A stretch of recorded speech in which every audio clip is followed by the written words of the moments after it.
हिंदी चलेगा चलेगा। एक्चुअली जो नॉर्थ ईस्ट को जो डेवलप करना है और नॉर्थ ईस्ट को जो एक नया आयाम पर लेके जाना है, माननीय प्रधानमंत्री जी का जो विज़न है नॉर्थ ईस्ट के लिए और जो माननीय गृह मंत्री जी का मिशन है, तो उसके लिए जो आपकी जो संगठन है, तो लोगों को जो एक कॉटेज इंडस्ट्री जो है, यहाँ की कॉटेज इंडस्ट्री को एक ऊंचाई पर लेकर जाने के लिए जो 5 मिशन है, child trafficking free north east, नशा मुक्त युवा, वुमेन एम्पावरिंग, और आपको जो हमारे जो संगठन के लोग जो थोड़े रास्ते भटक गए थे, उन लोगों को एक अच्छा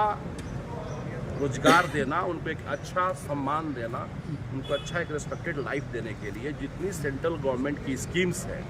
उस स्कीम्स को और राज्य सरकार की स्कीम्स को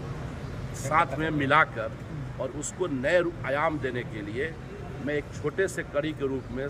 माननीय प्रधानमंत्री जी के संदेश वाहक के रूप में माँ त्रिपुरी की धरती त्रिपुरा में आया हूँ। और मैं आपके संगठन को धन्यवाद देता हूँ कि जिन्होंने एक अच्छा प्रयास किया है कि सभी को जोड़ने का, एक नया आयाम लाने का। मैं इन लोगों को भी बहुत बहुत धन्यवाद देता हूँ।